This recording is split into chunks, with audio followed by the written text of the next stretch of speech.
The number of previous marriages, none. Well, that's interesting. Oh, God, nothing seems to add up with this woman. The interesting issue is, of course, was she still married to your grandfather? When she got married. Yes. Oh. We were not able to find a record of a divorce. Susan is going to Commerce Restaurant in Greenwich Village to meet Burton Peretti, an expert on New York nightclubs. Really, the only picture that isn't distorted is this one of Yes. my grandmother that was taken apparently at the Copa, and I've heard that she was a dancer there, the Copacabana. I don't know if that's true. Can you help me? Well, given her age, birth date, she was probably active in nightclubs in the 1920s, possibly in speakeasies. It's the high point of the nightclub craze in Manhattan. There are dozens of high-priced, dazzling places, charging lots of money, making lots of money, and of course selling illegal liquor. And it really becomes a magnet for young women who want to do well. The dancing, the singing took place right in between the tables. So it's like their early lap dancing? Absolutely. They would sit in people's laps. They would pop cherries into male customers' mouths, join them in dancing, put funny hats on them. It was very participatory. This photo, we think, was taken at the Copacabana. Mm-hmm. So what happened there? Well, that was one of the most popular nightclubs in Manhattan. Entertainers like Frank Sinatra were mainstays at the Copacabana beginning in the 1940s. My mom's obsessed with Frank Sinatra. It'd be so great if her mother dated Frank Sinatra. We have very little documentation of your grandmother in the nightclubs. However, we were able to find one document relating to her in this time period. Oh, wow. So what time period are we talking about? Well, this is from October 1932, and it is a marriage license. So, oh, yes. Anita Regali. She was 25 and she got married to Ben Kahn.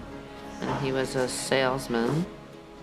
She was a homemaker, apparently, Of course. which would be a change for her. Wow, well, that's interesting. One of the reasons that we couldn't find her was because we didn't know if she'd gotten remarried or if she had a social Really? security number.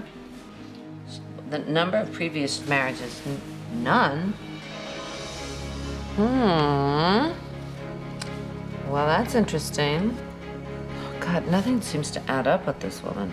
The interesting issue is, of course, was she still married to your grandfather?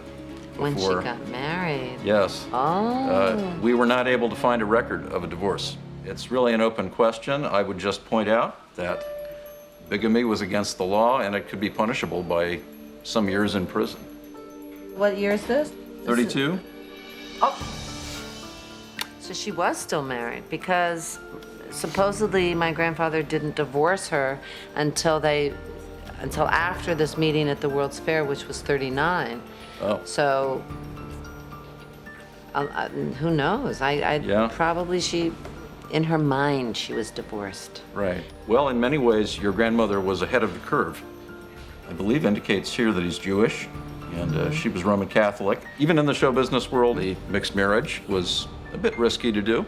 That was a mixed marriage, definitely. In those days, Yeah. was Mixed marriage. Yeah. And I think as we look at her life overall, she was taking risks, seemed to be very capable, and to rather unorthodox. Really, yeah. I like that.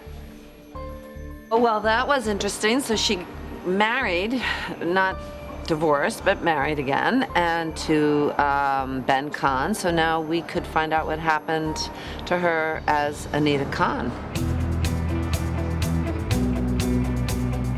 Since my son Miles was so helpful finding the clues that sent me to Italy, I asked him to come with me to the New York Public Library's Milstein Division of History and Genealogy. City directories?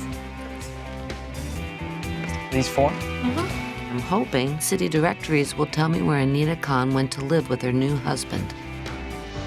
Okay, so we're looking for Mr. and Mrs. Benjamin Kahn, or Ben Kahn, With a Benjamin K. K-A-H-N. They got married in 32. Here we go. So got it.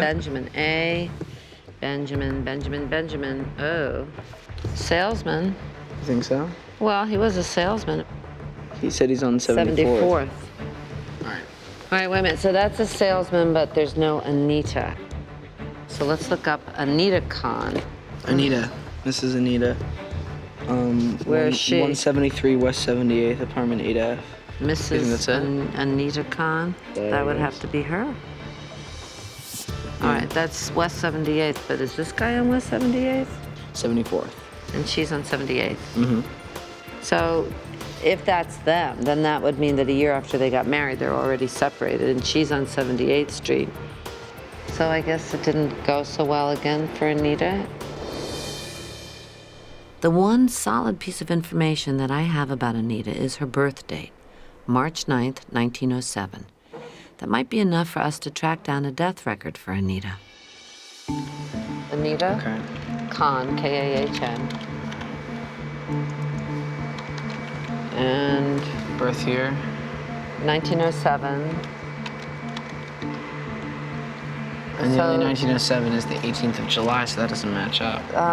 We can look under Regali. Maybe she went back to her.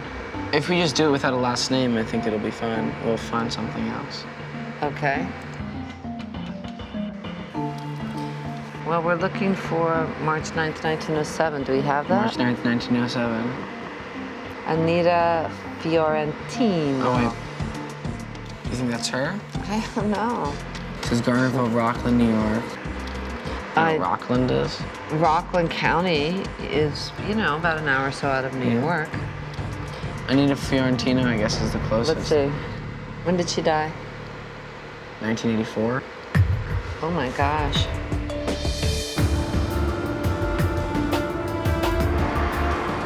If my grandmother was only an hour away from me for most of my life, I'll be shocked. First, I have to confirm the woman I found earlier is definitely my Anita. I'm starting with the obituary records at the New City Library in Rockland.